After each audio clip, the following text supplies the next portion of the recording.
The auction block had never felt so cold beneath Eliza Harrington's bare feet as she stood before London's most elite society, her worn cotton dress a stark contrast to the silks and satins that adorned the crowd below. At 19, she possessed a haunting beauty that poverty could not diminish.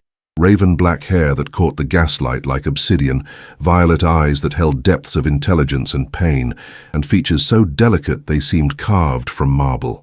But beauty meant nothing when you were being sold to pay your father's gambling debts, when whispered rumors of your family's disgrace preceded you like a plague. One by one, the gentlemen in the crowd turned away, their faces twisted with disdain as the auctioneer's voice grew more desperate with each declining bid. "Surely someone will take pity on this unfortunate creature," he pleaded, but the silence stretched like a death sentence.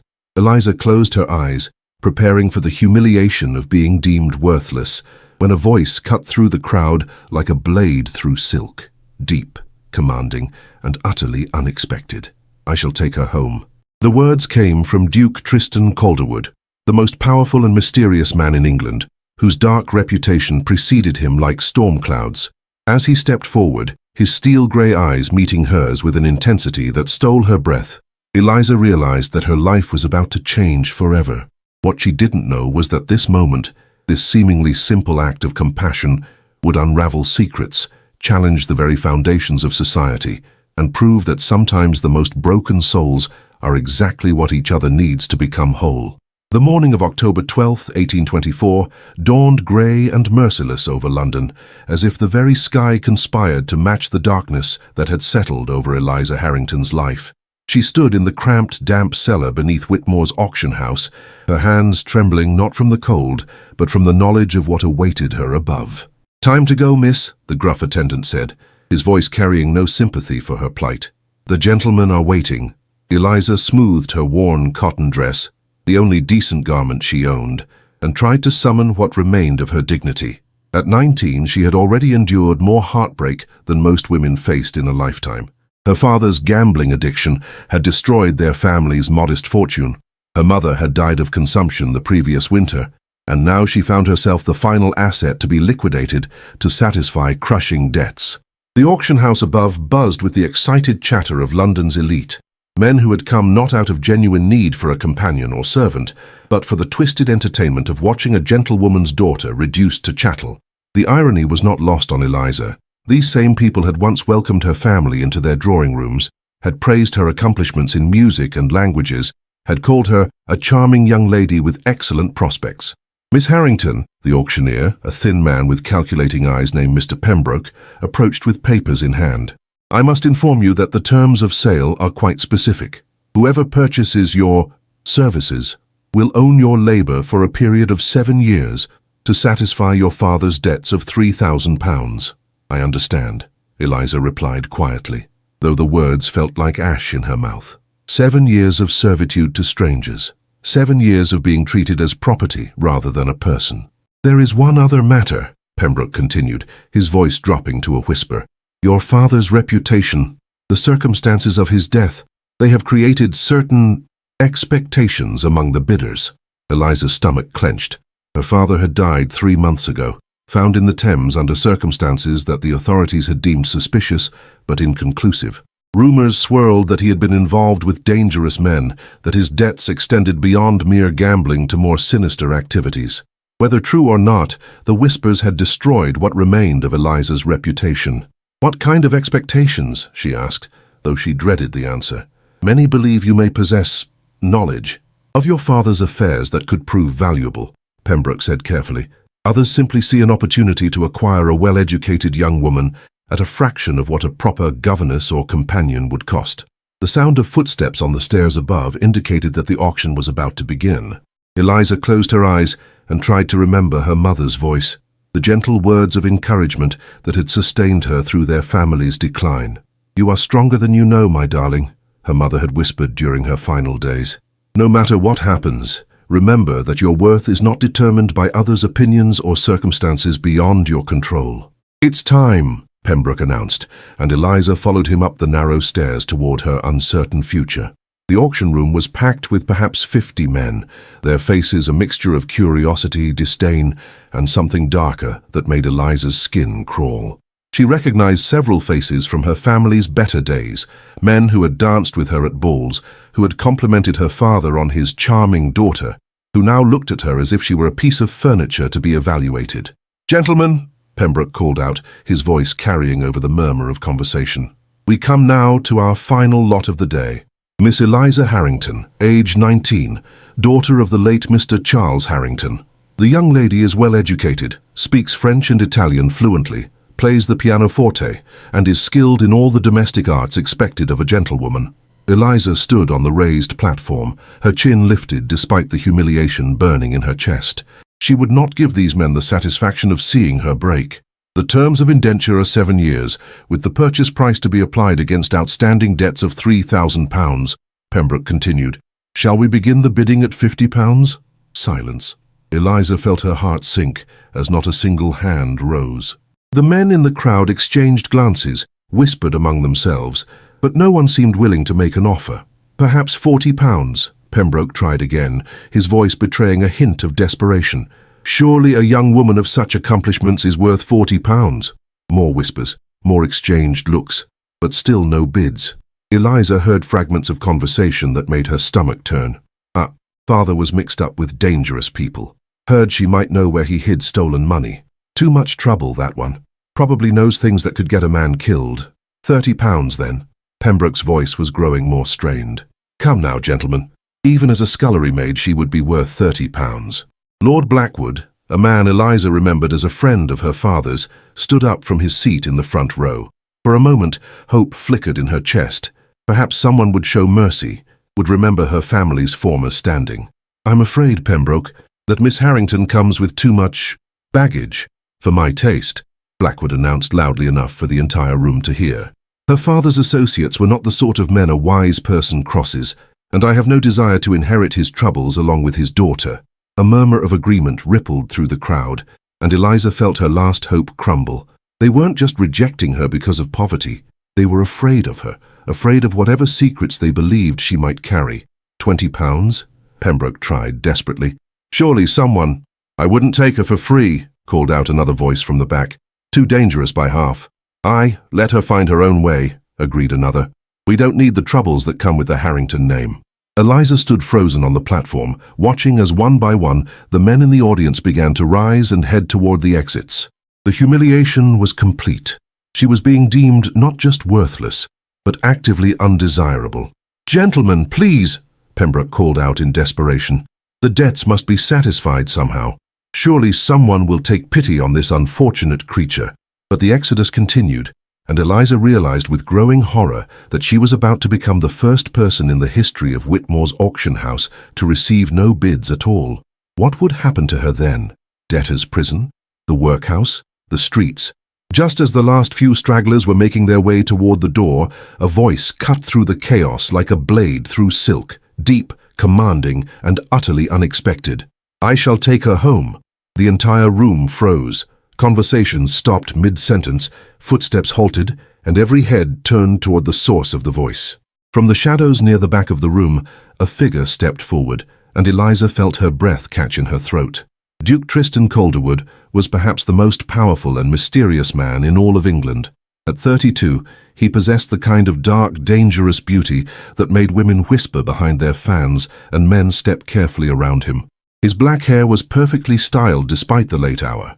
His steel-grey eyes seemed to see everything and reveal nothing, and his tall, lean frame moved with the predatory grace of a man accustomed to command.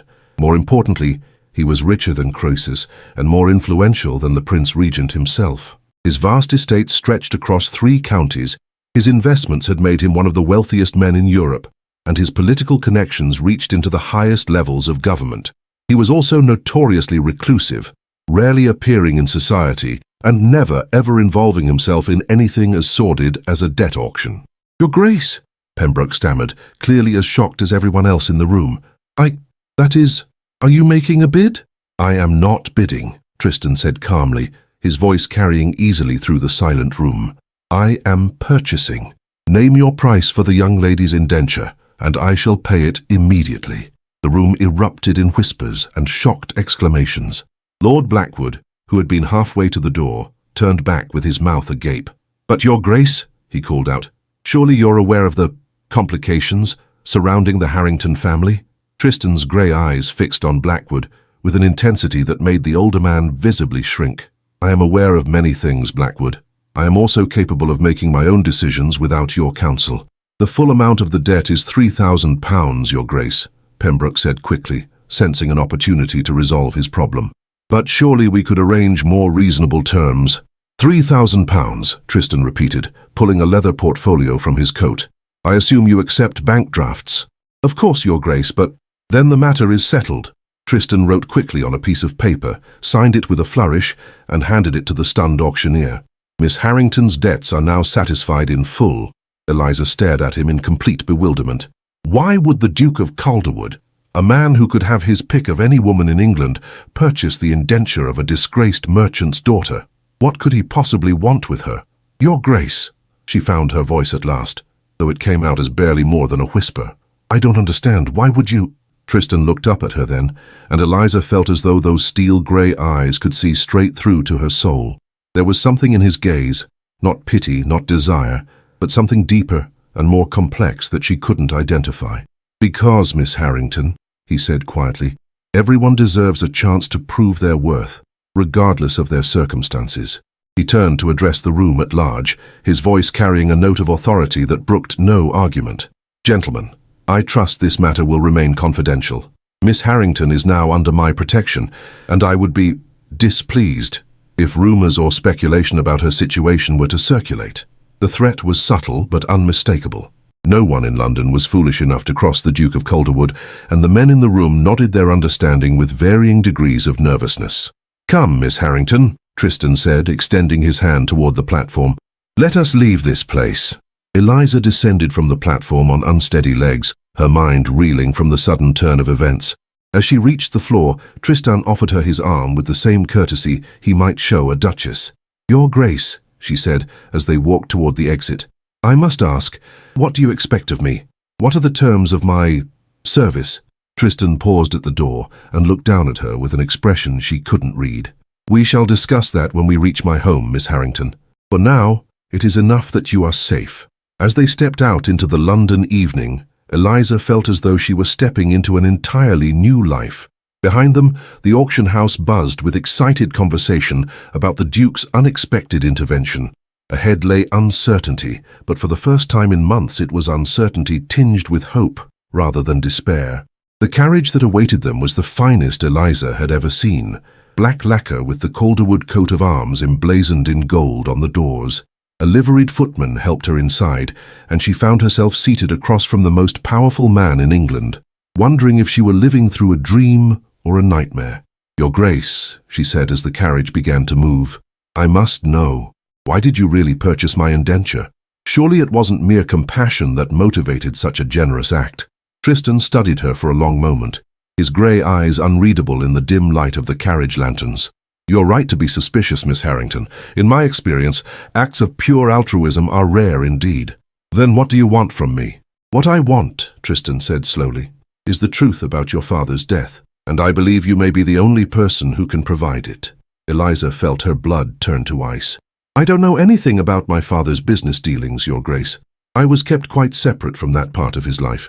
"Perhaps," Tristan said, "but your father was involved in something that threatens people I care about, Miss Harrington, and whether you realize it or not, you may hold the key to preventing a great deal of suffering." As the carriage rolled through the darkened streets of London toward Calderwood House, Eliza realized that her rescue had come with a price she was only beginning to understand. The Duke's intervention had saved her from immediate disaster, but it had also entangled her in mysteries and dangers she couldn't yet comprehend. What secrets had her father taken to his grave? What did the Duke really know about her family's downfall?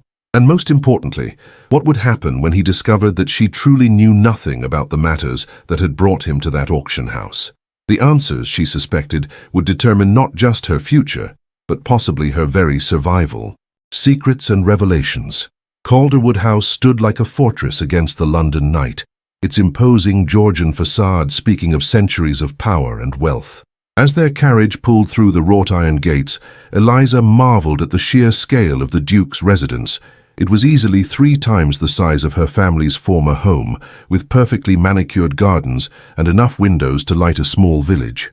"Welcome to your new home, Miss Harrington," Tristan said as the carriage came to a stop before the grand entrance. A small army of servants appeared as if by magic, their livery immaculate despite the late hour. The head butler, a distinguished man with silver hair and kind eyes, stepped forward to greet them. "Your Grace," he said with a bow, "welcome home. I trust your evening was productive."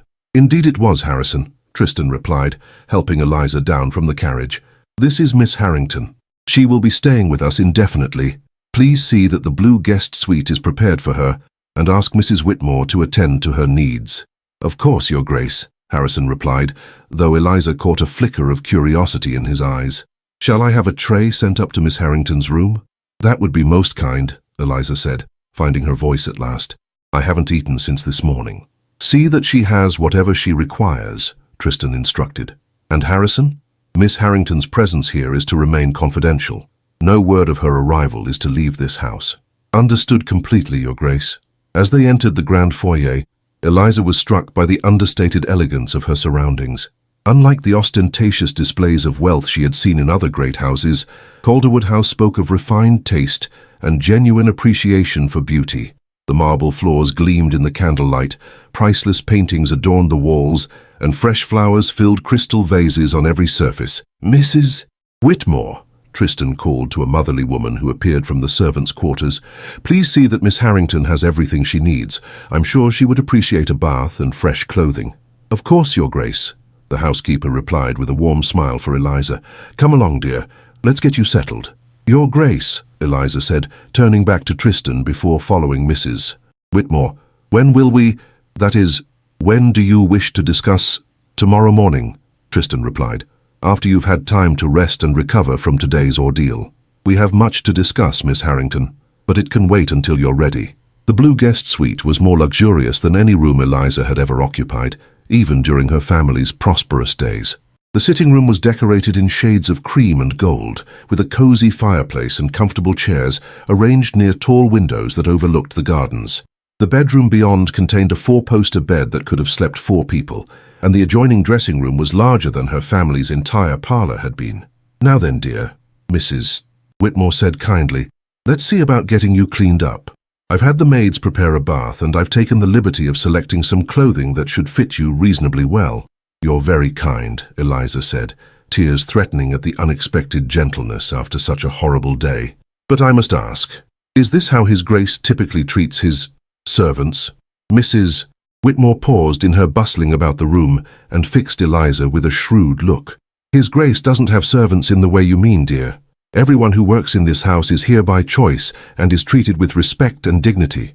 As for you," she smiled mysteriously, "I suspect you're not here as a servant at all, though I couldn't say what His Grace has in mind." After the most luxurious bath of her life, and a meal that was better than anything she had eaten in months, Eliza found herself alone in the elegant bedroom, wearing a silk nightgown that Mrs. Whitmore had somehow procured in her exact size. She stood at the window, looking out at the moonlit gardens and trying to process the extraordinary events of the day. This morning she had awakened in a cramped boarding house room, facing the prospect of being sold like cattle to pay her father's debts.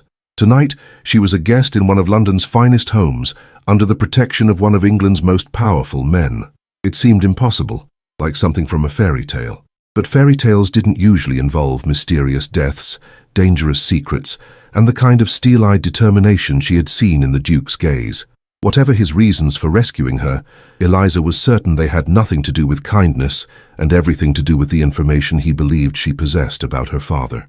The problem was, she truly didn't know anything about her father's business dealings beyond the fact that they had involved gambling and had ultimately led to his ruin. Charles Harrington had been a loving but distant father, more concerned with his cards and his debts than with sharing the details of his affairs with his daughter. A soft knock at her door interrupted her brooding. "Come in," she called, expecting to see Mrs. Whitmore or one of the maids. Instead, Duke Tristan Calderwood stepped into the room, and Eliza's breath caught in her throat. He had changed from his formal evening wear into a simple white shirt and dark trousers, and somehow the casual attire made him seem even more imposing than before. His black hair was slightly disheveled, as if he had been running his hands through it, and there was a tension in his bearing that suggested he was struggling with some internal conflict. "Your Grace," Eliza said, pulling her silk wrapper more tightly around herself. "I wasn't expecting—" "Forgive the intrusion," Tristan said, though he made no move to leave. "I know this is highly improper, but I find myself unable to wait until morning for our conversation. What is so urgent that it cannot wait a few hours?" Tristan moved to the window where she had been standing, his gaze fixed on the gardens below. 3 days ago, my younger brother was found beaten nearly to death in an alley near the docks. The men who attacked him were looking for something they believed he had taken from your father. Eliza felt the blood drain from her face. "Your brother? Is he?" "He's alive, but barely. The physicians aren't certain he'll ever fully recover." Tristan's voice was carefully controlled, but Eliza could hear the pain beneath the calm exterior. "Before he lost consciousness, he managed to tell me that the men mentioned your father's name specifically." "I don't understand," Eliza said weakly, sinking into one of the chairs by the fireplace. "What could my father possibly have had that would interest dangerous men? He was a merchant, not a criminal." "Was he?" Tristan turned from the window to face her, his grey eyes intense. "Miss Harrington, your father owed money to some very dangerous people. When he couldn't pay, he offered them something else. Information, perhaps, or access to something valuable. What kind of information? That's what I need to find out." Tristan moved closer, and Eliza was struck by the barely contained energy that seemed to radiate from him. "My brother was investigating your father's death on my behalf. Someone clearly didn't want him to discover the truth." "Why were you investigating my father's death?" Eliza asked, though she wasn't sure she wanted to know the answer. Tristan was quiet for a long moment, as if weighing how much to reveal. "Because Charles Harrington was not the man you believed him to be, Miss Harrington. He was working as an informant for certain government officials, providing information about smuggling operations and other illegal activities along the London docks." The room seemed to spin around Eliza as she tried to process this revelation. "That's impossible. My father was a simple merchant who imported textiles and spices. That was his cover," Tristan said gently. "In reality, he was gathering intelligence about a network of criminals who have been using legitimate businesses to smuggle everything from contraband goods to enemy agents into England." "You're saying my father was a spy?" "I'm saying your father was a patriot who risked his life to serve his country," Tristan corrected. "Unfortunately, his cover was blown, and he paid the ultimate price for his service." Eliza stared at him in shock, her mind reeling as everything she thought she knew about her father crumbled around her. "If this is true, why wasn't I told? Why was I left to believe he died in disgrace?" "Because the work he was doing was classified at the highest levels of government," Tristan explained. "Even now, very few people know the truth about his activities. Your father specifically requested that you be kept ignorant of his real work to protect you from exactly the kind of danger that has now found my brother. But if I don't know anything about his work, why do these men think I have something they want?" "Because your father was killed before he could deliver his final report," Tristan said grimly. "The information he had gathered about the smuggling network died with him, and his enemies believe he may have hidden evidence somewhere that could expose their operations. And they think I know where this evidence is hidden? They think you might have access to it, yes. Your father's personal effects, his papers, anything he might have left behind could contain clues to the location of information that could destroy some very powerful and dangerous people." Eliza felt overwhelmed by the magnitude of what she was learning. Her father, whom she had mourned as a failed merchant who died in disgrace, had actually been a hero who sacrificed everything for his country. And now she was caught in the middle of whatever deadly game he had been playing. "Your Grace," she said slowly, "I need you to understand something. When my father died, we had already lost everything. Our house, our belongings, even my mother's jewelry. It was all sold to pay debts. I have nothing left of his. No papers, no personal effects. Nothing that could possibly contain the information these men are seeking." Tristan studied her face intently, as if trying to determine whether she was telling the truth. "You're certain? There's nothing? No letters, no documents, no items he might have given you for safekeeping?" "Nothing," Eliza confirmed. "I've been living in a boarding house for the past 3 months, surviving on the charity of strangers. If I had anything of value, don't you think I would have sold it long ago?" "Perhaps the value isn't monetary," Tristan suggested. "Something that might seem worthless to you could be invaluable to the right person." Eliza tried to think, to remember anything her father might have said or done in his final days that seemed unusual. "There was one thing," she said slowly. A few days before he died, he gave me a book, a collection of poetry by Lord Byron. He said it had belonged to my mother and that I should always keep it with me. Do you still have this book? Yes, it's the only thing I managed to keep when everything else was sold. It's in my bag downstairs. Tristan's eyes sharpened with interest. May I see it? Of course, but I don't understand what a book of poetry could possibly have to do with smuggling or government secrets. Sometimes the most innocuous items can hide the most important secrets, Tristan said, moving toward the door. I'll have Harrison retrieve your belongings immediately. Within minutes, Harrison appeared with Eliza's small traveling bag, the pathetic sum total of her worldly possessions. She retrieved the book, a slim volume bound in worn leather, and handed it to Tristan with trembling fingers. He examined it carefully, turning it over in his hands and running his fingers along the binding. It's been rebound recently, he observed. See here, where the leather is newer than the rest? I wouldn't know, Eliza admitted. I never paid much attention to such details. Tristan opened the book and began flipping through the pages, his expression growing more intent with each passing moment. Suddenly he stopped, his finger tracing something on one of the pages. Miss Harrington, he said quietly. Look at this. Eliza moved closer, close enough to catch the scent of his cologne and feel the warmth radiating from his body. On the page he indicated certain letters in the printed text had been marked with tiny, almost invisible dots. What does it mean? She asked. It's a code, Tristan said, his voice filled with excitement. Your father hid his final report in this book, using a system of marked letters to spell out his message. Miss Harrington, you've been carrying the information that could expose an entire network of traitors and criminals. Eliza stared at the innocent-looking book in horror. You mean those men who hurt your brother? They were right. I do have what they're looking for. You have it. But more importantly, you're safe now, Tristan said firmly. No one knows you're here, and no one will harm you while you're under my protection. But your brother. My brother's sacrifice will not be in vain, Tristan said, his voice hard with determination. We're going to decode this message, expose the criminals your father died trying to stop, and make sure that justice is finally served. As Eliza looked into Tristan's steel-gray eyes, she saw something that made her heart skip a beat, not just determination and anger, but a fierce protectiveness that seemed directed specifically at her. Whatever his original motives for rescuing her from the auction, she was beginning to suspect that his feelings about her situation were becoming more personal than professional.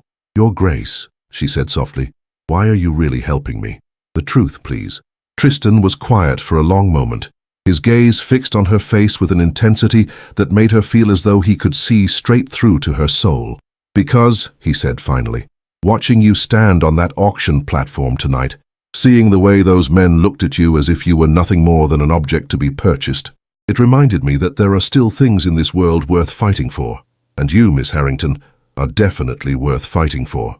The words hung in the air between them, charged with an emotion that neither of them was quite ready to acknowledge. Eliza felt her cheeks burn with a blush that had nothing to do with embarrassment, and everything to do with the way Tristan was looking at her, as if she were precious, valuable, worthy of protection and care. I should let you rest, Tristan said, though he made no immediate move toward the door. Tomorrow we'll begin the work of decoding your father's message. It may take some time, and it will certainly be dangerous once word gets out that we have the information these criminals are seeking. I'm not afraid, Eliza said, and was surprised to realize she meant it. If my father died trying to protect England from these people, then I want to help finish what he started. You're braver than you know, Tristan said softly, and the admiration in his voice made Eliza's heart race.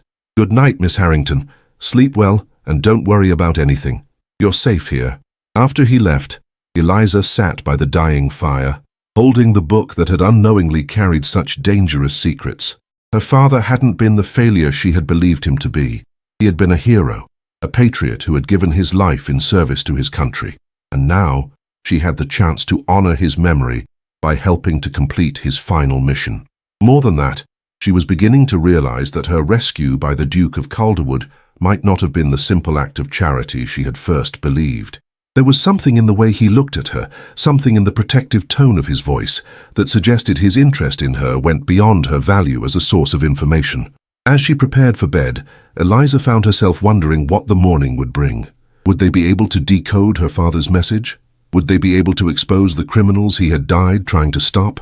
And perhaps most importantly, what would happen between her and the mysterious Duke who had saved her from a fate worse than death? Whatever the answers, Eliza knew that her life had changed forever the moment Tristan Calderwood stepped forward in that auction house and declared his intention to take her home. The question now was whether that change would lead to happiness or heartbreak, or perhaps both. Dangerous discoveries. The next morning dawned bright and clear, and Eliza awoke in the luxurious bed feeling more rested than she had in months. For a moment, she lay still, wondering if the events of the previous day had been nothing more than an elaborate dream. But the silk sheets beneath her fingers and the elegant room around her confirmed that her rescue by the Duke of Calderwood had been very real indeed. A soft knock at her door announced the arrival of a young maid carrying a breakfast tray and fresh clothing. "Good morning, miss," the girl said with a cheerful smile. "I'm Sarah. Mrs. Whitmore sent me to help you dress and to let you know that His Grace is waiting for you in the library whenever you're ready." "Thank you, Sarah," Eliza replied, accepting the tray gratefully. "How is His Grace this morning? Did he sleep well?" Sarah's expression grew concerned. "I don't think His Grace slept at all, miss. He's been in the library since before dawn, working with that book you gave him. Mrs. Whitmore is quite worried about him." Eliza felt a pang of guilt.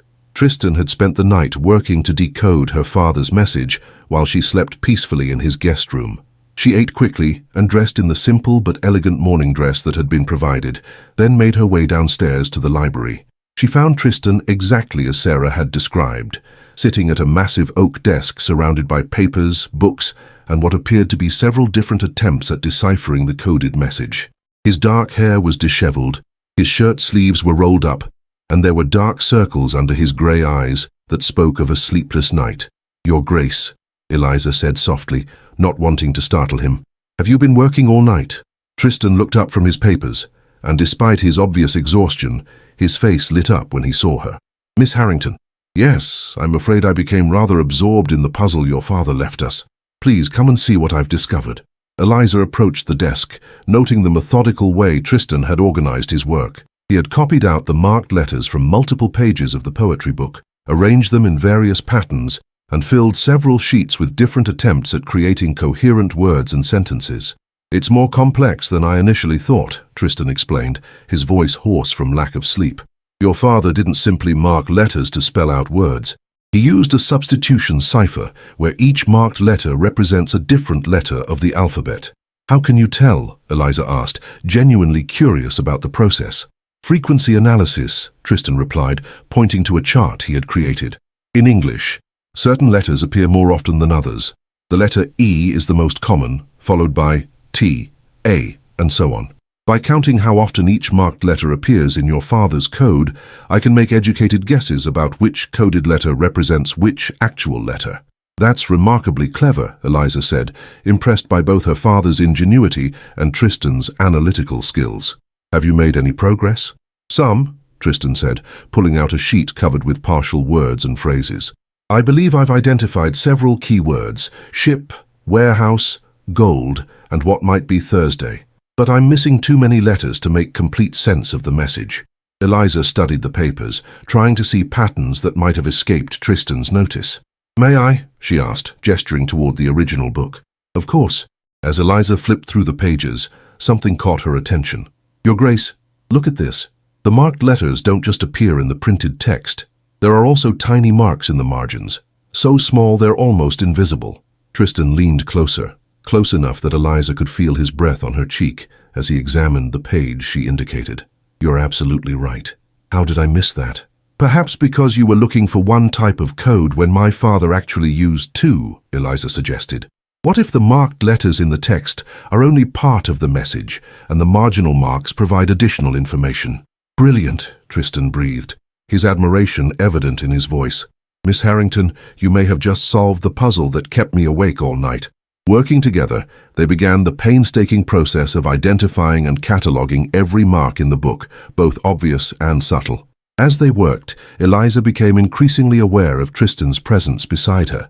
The way his fingers brushed hers when they reached for the same page, the intensity of his concentration, the occasional smile that transformed his stern features when they made a breakthrough. "There," Tristan said finally, after 2 hours of meticulous work. "I think we have everything." Using the additional marks Eliza had discovered, the coded message began to take shape with startling clarity. As Tristan read the decoded text aloud, both of them realized the magnitude of what Charles Harrington had uncovered. The Meridian Company is a front for French agents. Gold shipments arrive Thursday nights at Warehouse 7, Rotherhithe Docks. Contact is Henri Dubois, posing as wine merchant. Ships carry more than cargo, enemy agents and stolen military plans.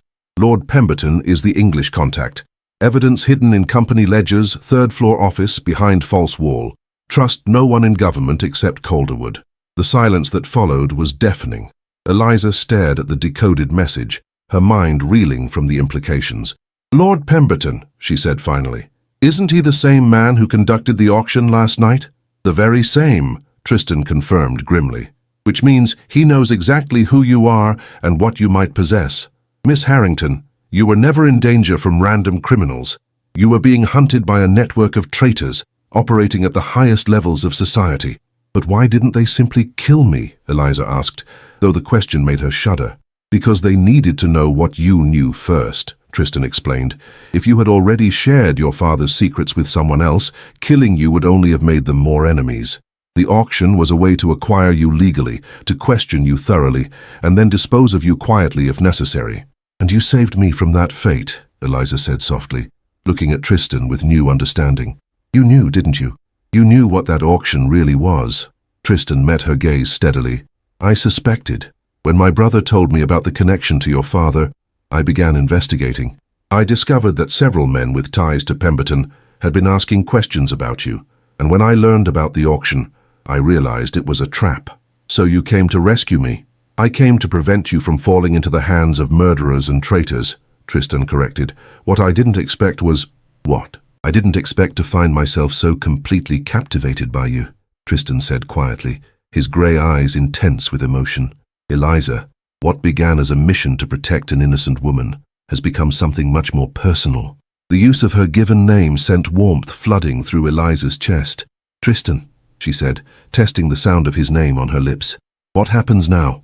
We have the information my father died to protect, but how do we use it without putting ourselves in even greater danger?" "We take it to the only person your father trusted, the Prime Minister himself," Tristan replied. "But first, we need to gather the evidence your father mentioned. The ledgers hidden in the Meridian Company office could provide the proof we need to expose the entire network." "That sounds extremely dangerous." "It is," Tristan agreed, "which is why you're going to remain here safely hidden while I handle the retrieval." "Absolutely not," Eliza said firmly, surprising them both with her vehemence. "My father died for this information, and I will not hide in safety while you risk your life to complete his mission." "Eliza, these people have already killed your father and nearly killed my brother. I will not allow them to harm you as well. And I will not allow you to face this danger alone," Eliza countered. "Besides, you may need my help. I know my father's handwriting, his methods of hiding information. If there are additional codes or hidden messages in those ledgers, I might be the only person who can recognize them." Tristan stared at her for a long moment, and Eliza could see the internal struggle playing out in his expression. His desire to protect her warring with his recognition that she might be right about her usefulness to the mission. "If I agree to let you come," he said finally, "you must promise to follow my instructions exactly. No heroics, no unnecessary risks. At the first sign of danger, you do exactly as I say, without question." "I promise," Eliza said solemnly. "Very well, but we'll need to be extremely careful. Pemberton will be watching for any sign that we've discovered the truth, and the Meridian Company office will likely be guarded." They spent the rest of the morning planning their approach to the Meridian Company building. Tristan's knowledge of London's criminal underworld, combined with his extensive network of contacts, allowed them to gather detailed information about the building's layout, security measures, and the schedules of its occupants. "The best time to attempt entry will be tomorrow night," Tristan concluded. "There's a social gathering at the French embassy that both Pemberton and Dubois are expected to attend. With them occupied elsewhere, we should be able to access the office with minimal risk of discovery." As they worked together throughout the day, Eliza found herself increasingly drawn to Tristan's intelligence, his determination, and the protective tenderness he showed toward her.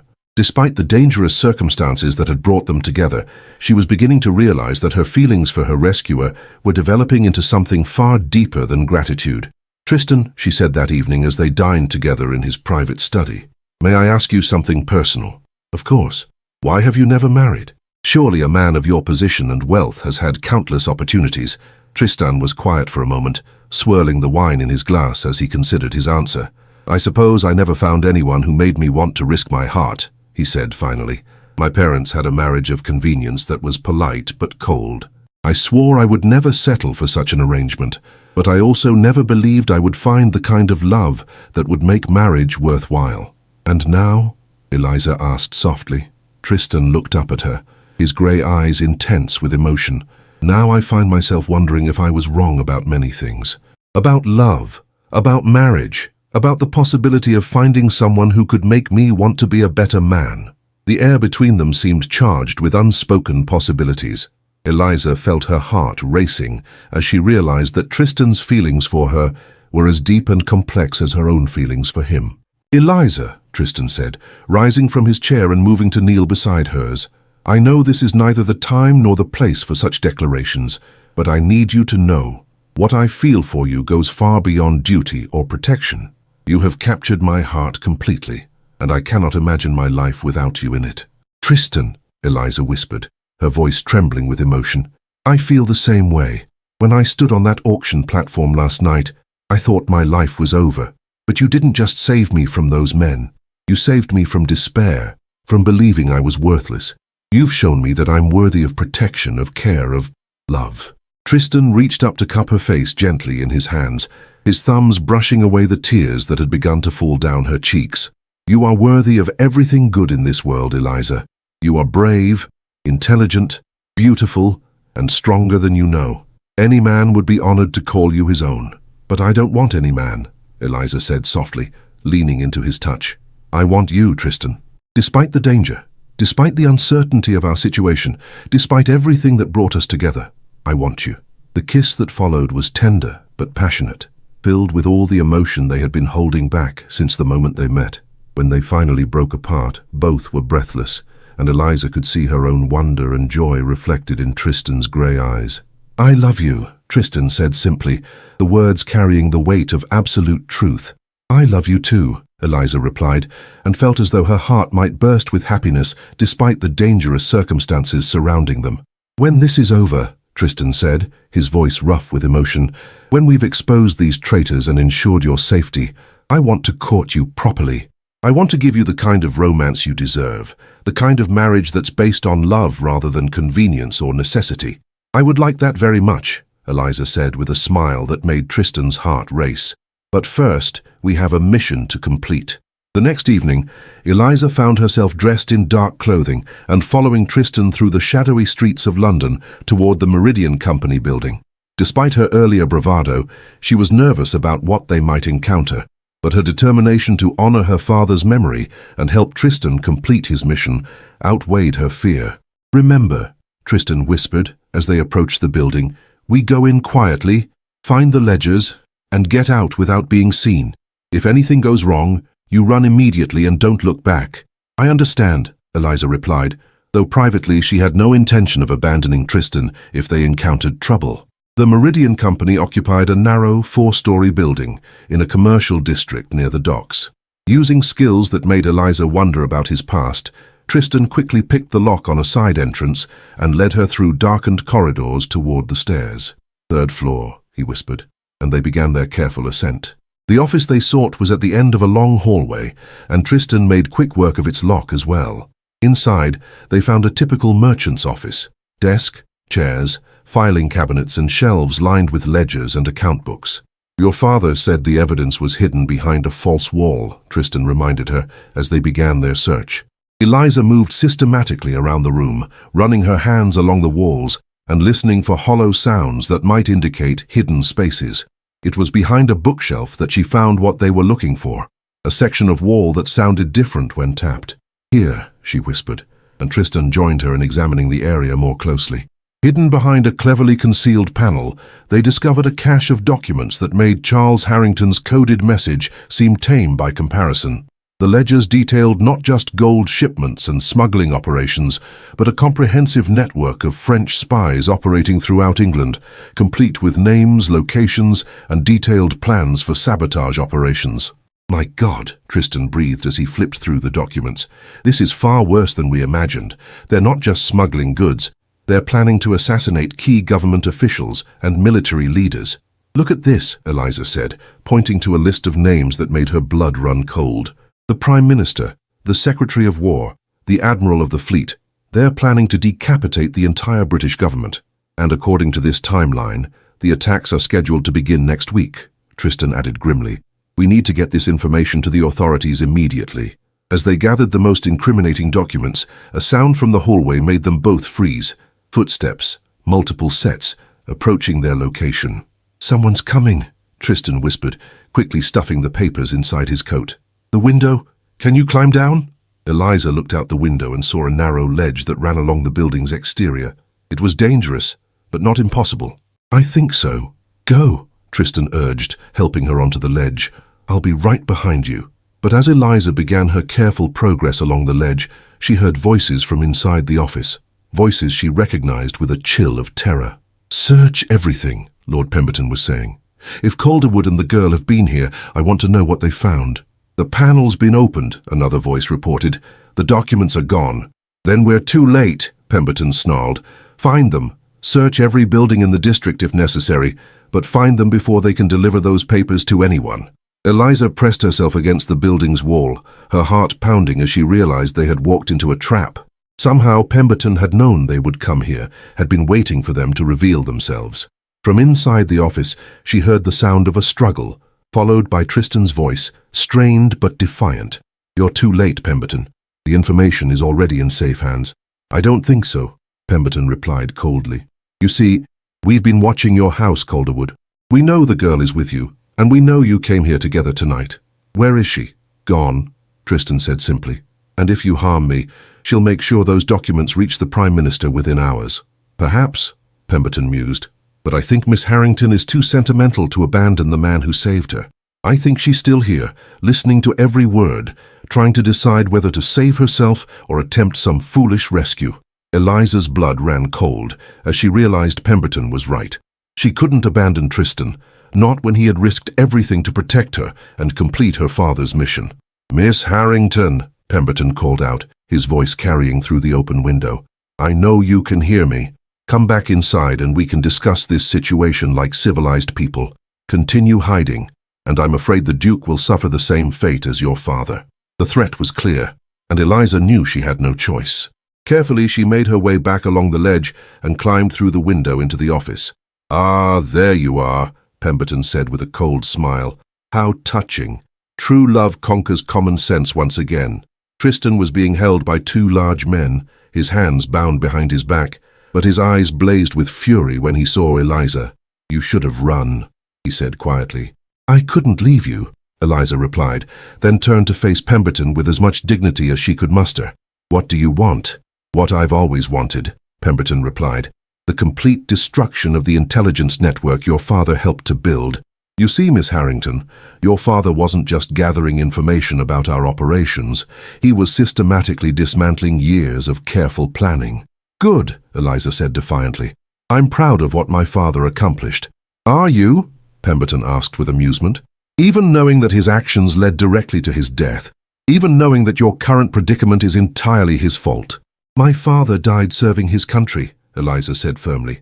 That's more than can be said for traitors like you. Pemberton's expression darkened. Your father died because he was a fool who thought he could play games with people far more dangerous than himself, and you, my dear, are about to learn the same lesson. Actually, a new voice said from the doorway, I think the only lesson being learned tonight is that traitors eventually face justice. Everyone turned to see a group of armed men entering the office, led by a distinguished gentleman in military uniform whom Eliza recognized as General Morrison, one of the highest-ranking officers in the British Army. General Morrison, Pemberton said, his confidence wavering for the first time. What brings you here at this hour? A very interesting message from the Duke of Calderwood, Morrison replied calmly.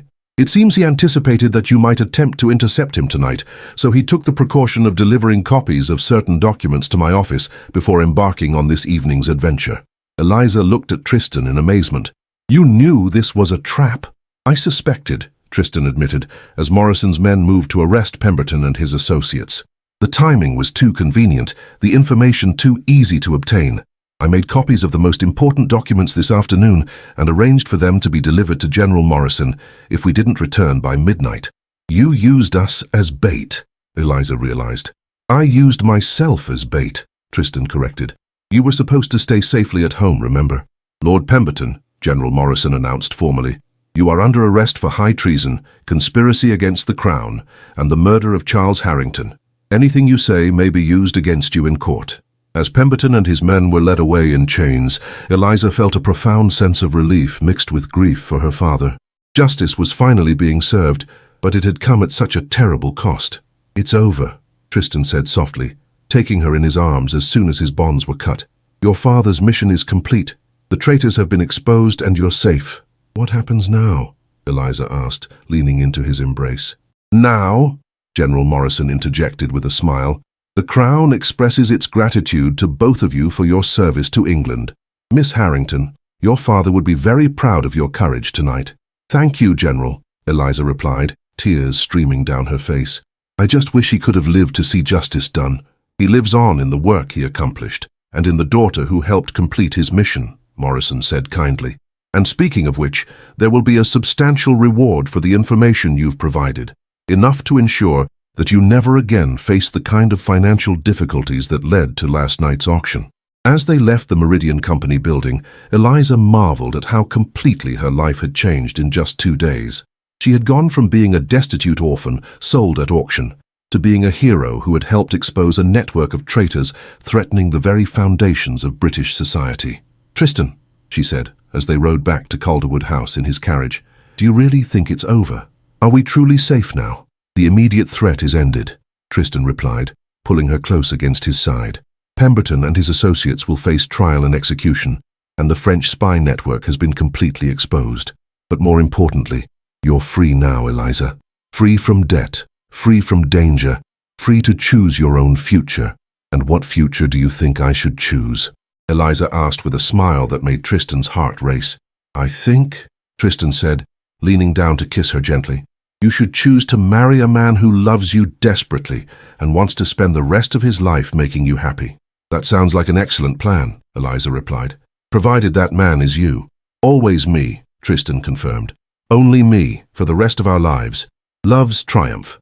3 months later, Eliza stood before the mirror in the bridal suite at Calderwood House, marveling at the woman reflected back at her. The exquisite wedding gown of ivory silk and Brussels lace had been designed specifically for her by London's finest modiste, and the sapphire necklace at her throat, a wedding gift from Tristan, sparkled in the afternoon sunlight streaming through the windows. You look absolutely radiant, my dear, said Lady Catherine Morrison, General Morrison's wife, who had become something of a mother figure to Eliza during the weeks leading up to the wedding. The Duke is going to be speechless when he sees you. I hope so, Eliza replied with a nervous laugh. Though knowing Tristan, he'll probably have something perfectly romantic to say that will make me cry and ruin my cosmetics. Happy tears are the best kind, Lady Catherine said with a warm smile. And after everything you've been through, you deserve nothing but happiness. The past 3 months had been a whirlwind of activity. The trial of Lord Pemberton and his co-conspirators had been the sensation of London society, with Eliza and Tristan testifying as key witnesses to the treasonous plot. The revelation that Charles Harrington had been a hero rather than a disgraced merchant had completely restored the family's reputation, and Eliza found herself welcomed into the highest circles of society. More importantly, the reward money from the government had made her financially independent for the first time in her life. She no longer needed to marry for security or survival. She was choosing to marry Tristan purely for love, and that knowledge made their upcoming union even more precious. Miss Harrington, Mrs. Whitmore appeared in the doorway, her eyes bright with unshed tears. It's time. His Grace is waiting for you in the chapel. The chapel at Calderwood House was small but exquisite, decorated with white roses and trailing ivy for the intimate ceremony. As Eliza walked down the aisle, she was struck by how different this moment felt from that terrible day at the auction house. Then, she had been surrounded by men who saw her as an object to be purchased. Now she was surrounded by friends who had come to celebrate her happiness, but her attention was focused entirely on the man waiting for her at the altar. Tristan looked magnificent in his formal wedding attire, but it was the expression on his face that took her breath away, love wonder, and absolute devotion shining in his grey eyes as he watched her approach. "Dearly beloved," the chaplain began, "we are gathered here today to witness the union of Tristan Alexander Calderwood, Duke of Calderwood, and Eliza Margaret Harrington, in the bonds of holy matrimony." As the ceremony proceeded, Eliza found herself thinking about the journey that had brought them to this moment. What had begun as a rescue from desperate circumstances had become the greatest love story she could have imagined. Tristan had not only saved her from physical danger, but had shown her that she was worthy of love, respect, and happiness. "Do you, Tristan Alexander, take Eliza Margaret to be your lawfully wedded wife, to have and to hold in sickness and in health, for richer or poorer, for better or worse, until death do you part?" "I do," Tristan said, his voice strong and clear, his eyes never leaving Eliza's face. "Do you, Eliza Margaret, take Tristan Alexander to be your lawfully wedded husband, to have and to hold in sickness and in health, for richer or poorer, for better or worse, until death do you part?" "I do," Eliza replied, her voice trembling with emotion. When Tristan slipped the wedding ring onto her finger, Eliza felt as though her transformation was complete.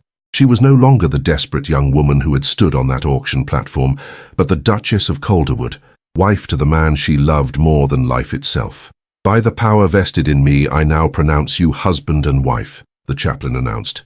"You may kiss your bride." The kiss was tender but passionate, filled with all the love and promise of their future together. When they broke apart, both were glowing with happiness, and the small congregation erupted in applause and cheers. "I love you, Duchess Calderwood," Tristan whispered against her ear as they walked back down the aisle together. "I love you too, Your Grace," Eliza replied, her heart so full of joy she thought it might burst. The wedding breakfast was held in the grand ballroom of Calderwood House, where the guests, a carefully selected group of close friends and family, celebrated the union with champagne toasts and heartfelt speeches. General Morrison spoke movingly about Charles Harrington's service to his country and the courage his daughter had shown in completing his mission. Lady Catherine toasted the power of love to overcome any obstacle, and Tristan's brother, who had recovered from his injuries and insisted on attending despite his doctor's concerns, raised his glass to "the woman who saved my brother's heart and helped save England." "Ladies and gentlemen," Tristan said when it came time for his own speech, "3 months ago I attended an auction thinking I was going to rescue a young woman in distress. What I didn't expect was that she would end up rescuing me instead." He turned to look at Eliza, his eyes bright with love and gratitude.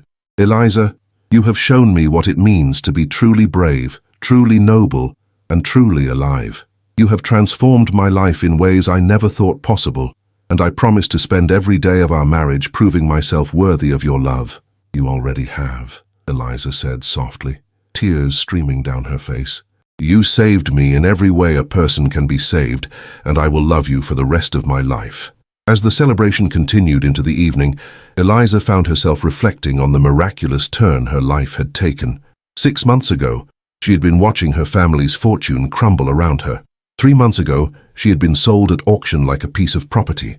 Tonight, she was the Duchess of Calderwood, married to the most wonderful man in England, with a future bright with possibilities. "What are you thinking about?"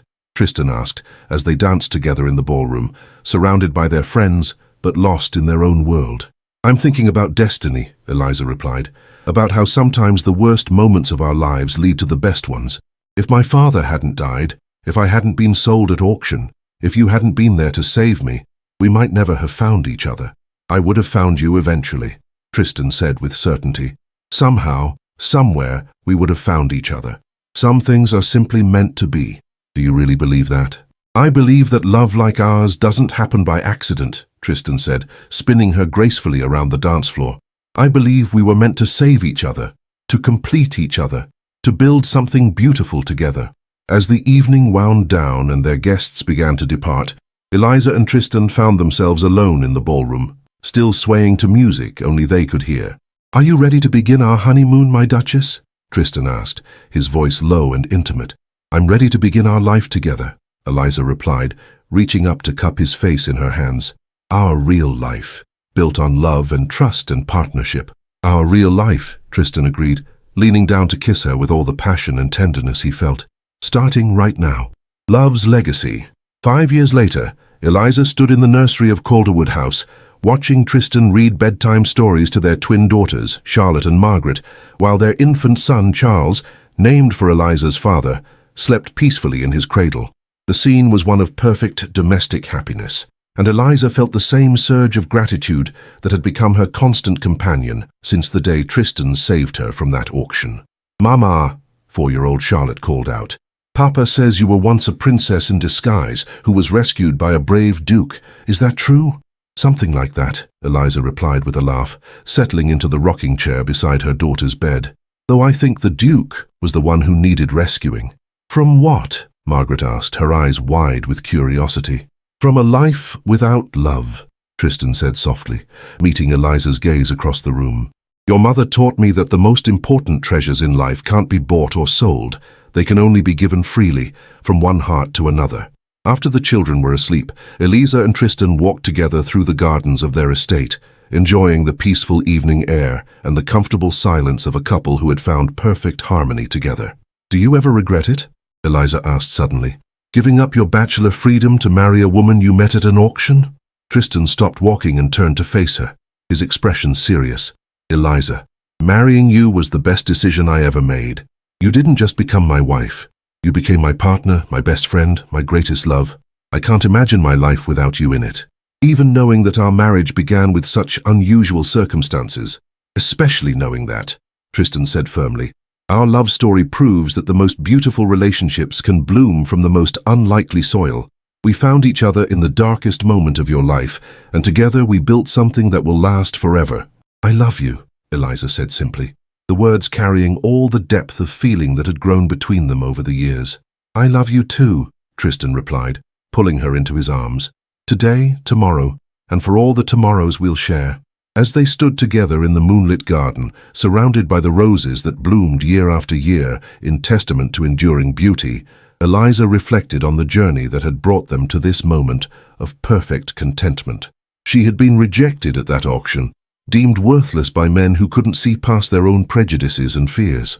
But Tristan had stepped forward and declared his intention to take her home, and in doing so had given her not just safety and security, but the greatest gift of all, true love.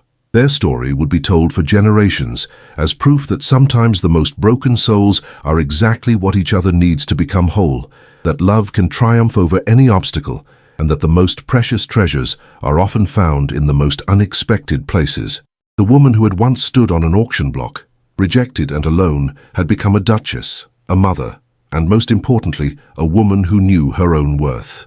And the duke who had saved her had discovered that in rescuing her, he had rescued himself as well. Eliza and Tristan's story reminds us that our darkest moments often precede our greatest triumphs.